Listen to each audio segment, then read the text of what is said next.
Ladies and gentlemen, welcome back to Backyard Football 2006 for the Rushing Rhinos season review. It's been a couple months since we saw this team, and we finished our season with a Super Bowl victory, defeating the Miami Dolphins in a thriller, a game that was not without controversy though.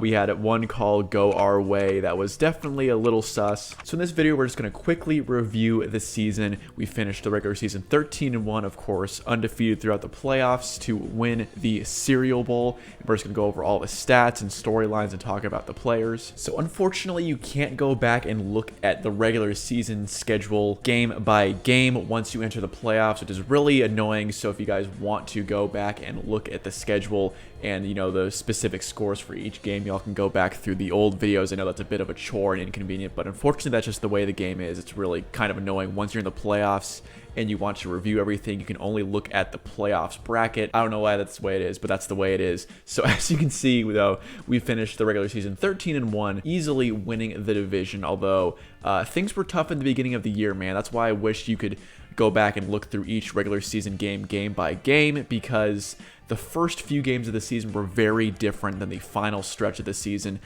We really had to change up our defensive game plan. Moving Tim Tebow, who was our quarterback, he'd previously been playing defensive line, moving him from defensive line to linebacker, and with his speed and rushing ability, really exploited the cheese defense in the game, which is just, blitz somebody no matter what, just get pressure on the quarterback, get as many sacks as possible. That's how you get the ball back. That's the defensive strategy in this game. It is pretty much foolproof as a strategy that works. And so even though the Giants finished 7-7, they definitely gave us a hard time in both of our games against them. The Eagles also only finished 5-9, but they put up 84 points on us in our first game against them on the road in the snow. And that was just the most humiliating loss I have ever had in probably any backyard sports game.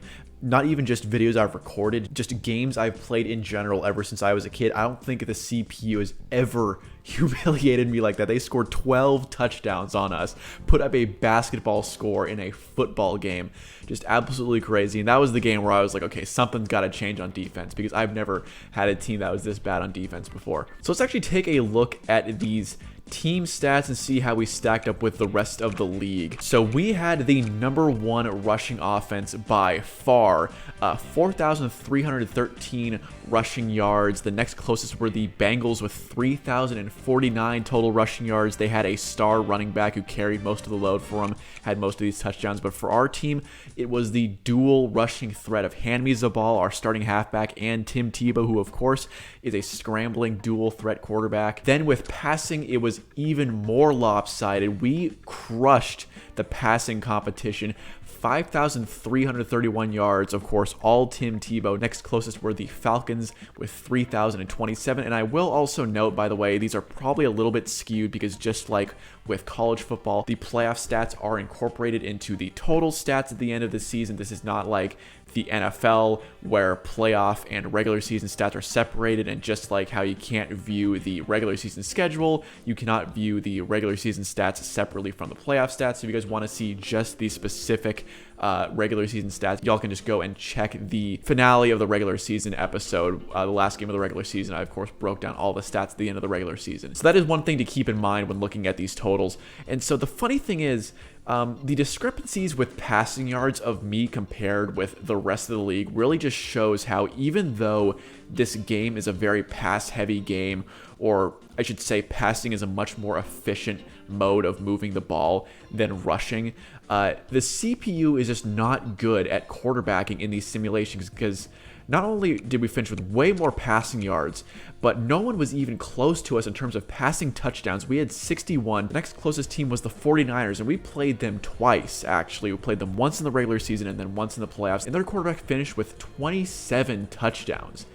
And that was the next highest in the league after us, 27 touchdowns, and that was a playoff team. Then in terms of completions, we had 204. Next closest was the Patriots quarterback with 137. Completion percentage, actually, the 49ers quarterback was pretty accurate as well, so there was not much of a difference there. But then in terms of interceptions, if y'all think I threw a lot of interceptions, Tim Tebow finished with 29 on the season, definitely threw a lot of interceptions, but 2 quarterbacks finished with more picks. The Patriots quarterback had 30, the Falcons quarterback had 31, and there are a lot of other quarterbacks, as you can see, who threw more than 20. In fact, the lowest right here was a quarterback that finished with 4 touchdowns to 7 picks. So this quarterback just straight up hardly ever threw the ball. So in terms of starting quarterbacks who threw the ball a lot, most finished with double-digit interceptions, and a lot of them finished with more than 20.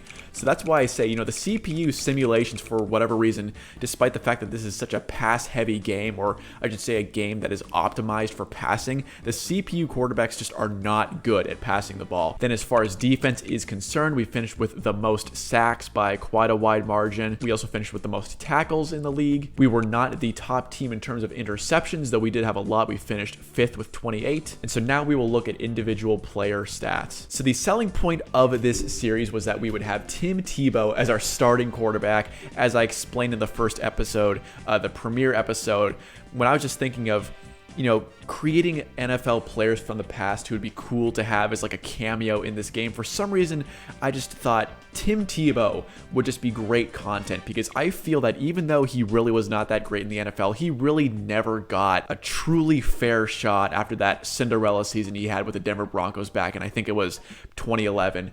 The very next season, they got rid of him. They ended up bringing in Peyton Manning, which was obviously the better decision for the team, duh. But, Tim Tebow only ever had one full season as an NFL starter, so he really never saw his full potential necessarily. So I just thought having him in this game for, a little prequel to his storyline, to his career, would be fun. So he ended up throwing for 5,327 yards, 60 touchdowns, 67% completion percentage, and 29 picks. So just above a 2-to-1 touchdown to interception ratio. Of course, this is all of his passing numbers throughout the entire season, regular season, and playoffs. Dante Wallace, our wide receiver, ended up throwing a passing touchdown in the playoffs on a trick play that wasn't even intended to be a trick play. I accidentally passed the ball to him backwards, and he got ready to pass the ball rather than carrying it, and I just pressed the button and he threw a touchdown. So he was the only other player to throw a touchdown for us this season. Then, like I said, we had a dual rushing threat with Hand Me the Ball,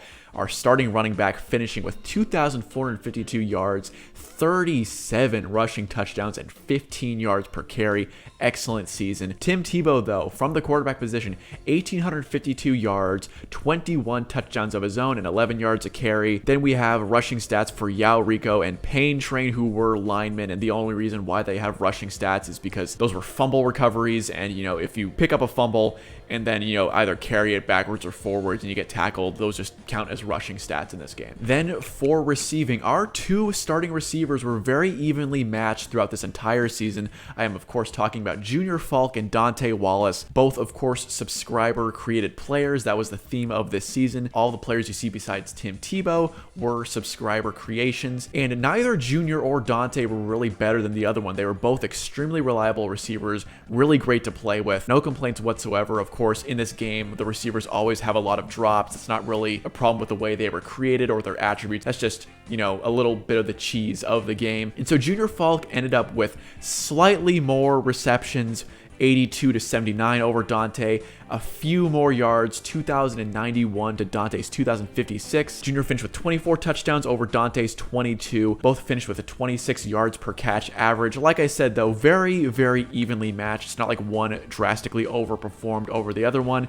And then Hand Me the Ball from the halfback position, although he also technically lined up at tight end as well. 43 receptions, 1,181 yards, 27 yards per reception for 15 touchdowns of his own. Hand Me the Ball, just an all-around offensive juggernaut, over 3,000 total yards from scrimmage for him. And as far as kicking is concerned, Kenny Garnett, it doesn't say here, he was actually 1 for 2 on field goals. He made one in the playoffs, missed one in the regular season. I'm pretty sure, I think I'm remembering that correctly, but he really did not have to kick a lot because we were scoring so many touchdowns. He was 100% though on extra points, 116 for 116. He also only punted the ball once. It was a punt of 40 yards. So yeah, we really were not using him that much besides extra points, but he did his thing. Another underrated aspect of this game is returns. Hand Me the Ball was our primary kick returner, 85 returns for 1,097 yards. It is more total yards before, hand me the ball. Dante was our punt returner, 16 for 182.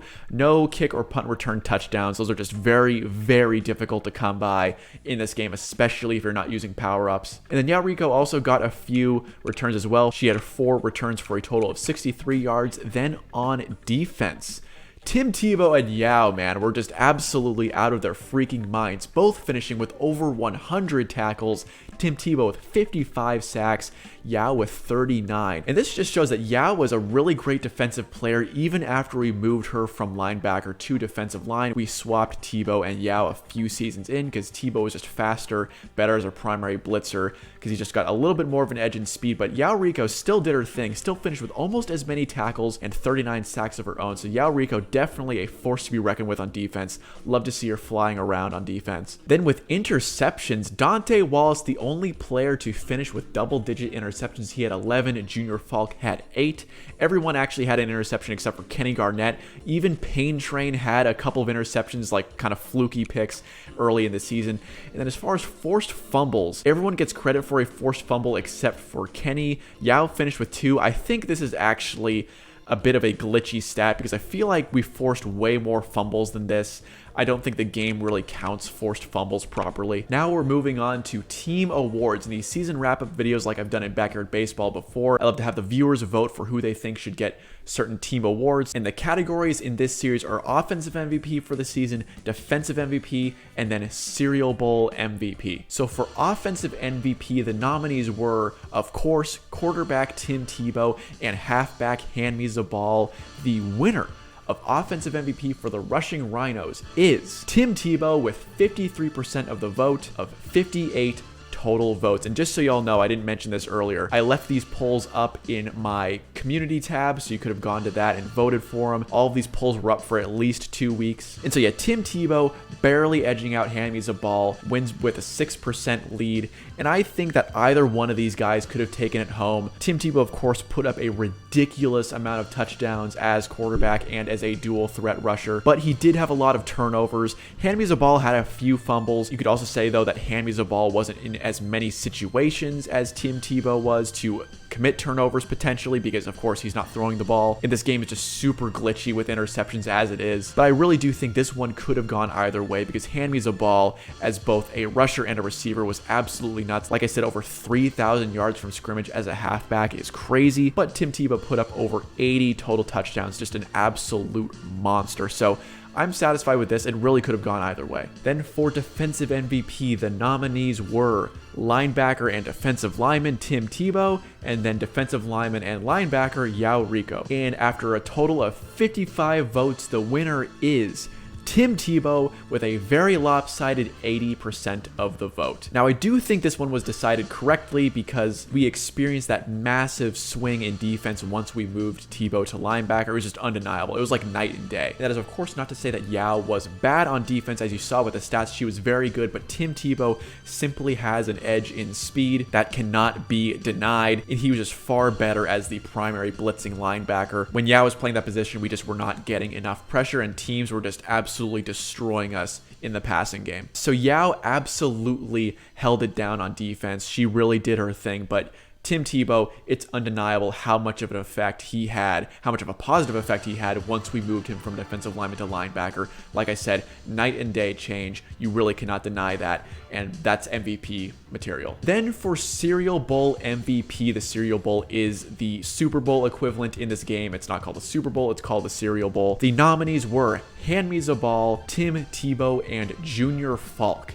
And the winner of Cereal Bowl MVP is Hand Me the Ball with 46% of the vote. Tebow finished second with 41%, and Junior Falk finished third with 13%. This poll got the most votes of all with 71. I'm not surprised that Hand Me and Tim got most of the votes, but I wanted to throw Junior in there because Junior did catch the game-winning touchdown. He had 2 touchdowns total, so I wanted to throw, a third person in there and, show Junior some love because he did have a really good game. But yeah, this one also could have gone either way. Tim Tebow did his thing. Really not his best game, though. I really do think it was Hand Me the Ball carrying the load for most of the game on the ground and through the air as a receiver, so I do think this one's correctly decided. Now, there is one more award that there was not a poll for in the community tab because it is decided by me, and that is viewership MVP. And the winner of this award, and I hope I'm pronouncing this name correctly, but the winner of viewership award for this series is Fink19. Now, Fink gets special distinction